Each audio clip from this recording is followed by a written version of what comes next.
Hey guys, welcome back to Hands On channel.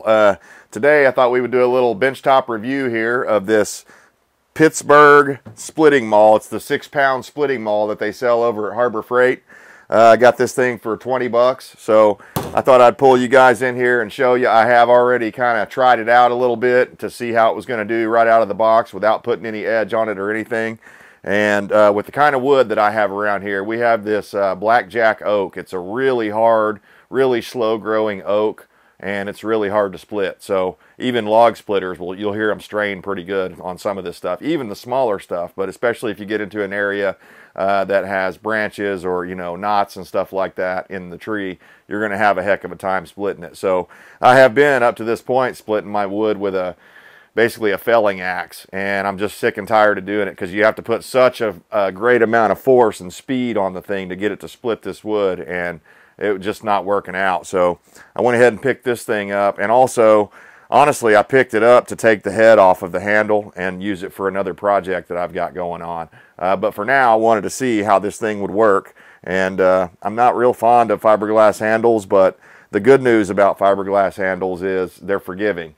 A lot more forgiving than the wood one. So if you're pretty new to splitting wood, you probably want to get a fiberglass handle to start out with, and then later on you can graduate to a wood handle once you get over the fact of, you know, hitting here with the maul rather than, you know, accidentally hitting it here where it can break the wooden handle pretty easily. So for beginners, for people that are not very good at their aim, I would recommend a fiberglass handle. Or if you don't do it very often, if you just do it, you know, maybe once a year or something like that, again, you'd probably want to go with the fiberglass. They're just easier to maintain. You don't have to do anything to them. You just put them up. If it gets a little wet, it's not the end of the world.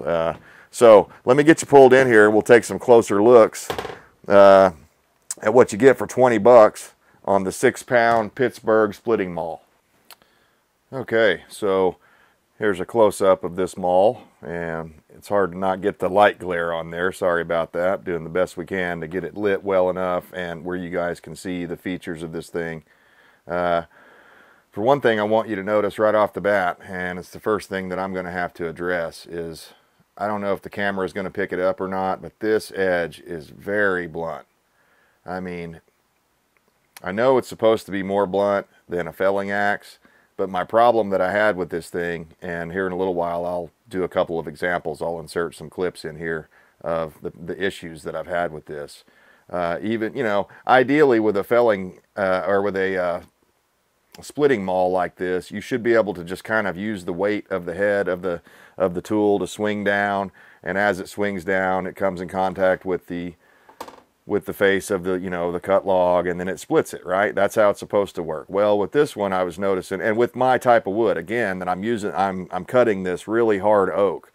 So that's probably a big part of my problem. But basically what was happening was I mean, it was bouncing 9 times out of 10. And I was having to put some serious oomph on it to get it to go down in there. And it shouldn't be like that. It should be pretty much just the weight of the head of the axe plus a little bit. You know, you can give it a little bit of power on the way down to help with those harder pieces, but you shouldn't have to put your entire back into it to split the log. So I think a couple of things were going on. For one, these were a couple of pretty big dried out rounds.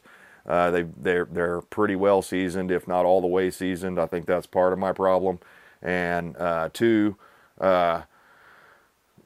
just the edge of this thing. I think it's just too blunt for this hard of wood. So I'm going to change the profile a little bit on this. Probably I'm going to, right here, I don't know what to call this area, but where this black line is, where it meets, I'm going to cut some of that back. I'm going to grind that back and sharpen this edge up a little more so that it, you know, it's not going to take any of the splitting ability away from the thing, because you can see it still gets really fat right there. I'm just going to take that down right there so I'll get a little bit more initial penetration. This thing may be great on pines and softwoods and stuff like that, but on this hard oak, there is no way that this is going to get the job done. So we're going to have to modify this edge for my particular kind of wood, and honestly, I just like it a little sharper than that. So this thing is not very sharp. It's about as sharp as a butter knife. So I want mine to be sharp enough to where I don't have to do maximum effort every time, just once in a while. I don't mind doing it once in a while for a real hard piece or something, but you can't be doing it every single time because it's just going to wear you out. So anyways, of course, made in China. It's a 6-pound, as I said, fiberglass handle. Nothing really special about it or nothing really to see. One thing that's really kind of interesting is right here, they've got a little, I don't know, picture window or whatever to show you that there's a solid piece of fiberglass in there, I suppose.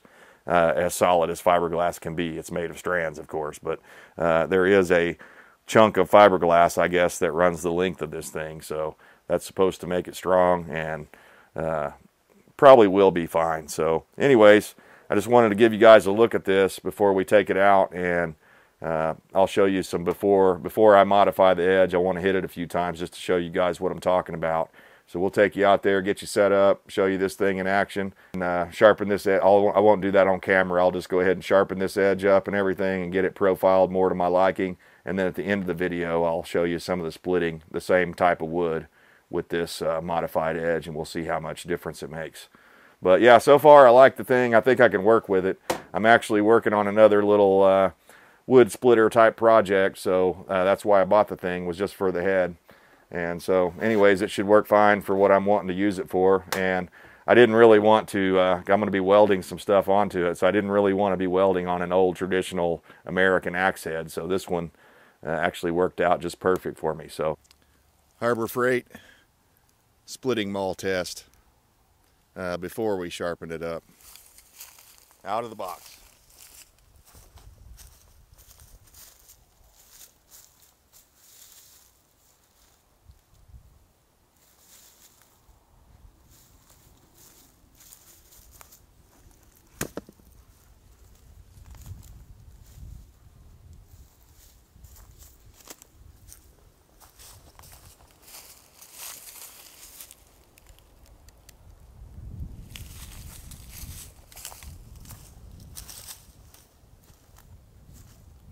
I've already been working on this one.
All right, I put a better edge on it. I took that down. It's not perfect, but it's a lot better. I took the cheeks down. I guess we'll call them those fat edges right there. So hopefully I'll get a little more penetration. So let's see how we did.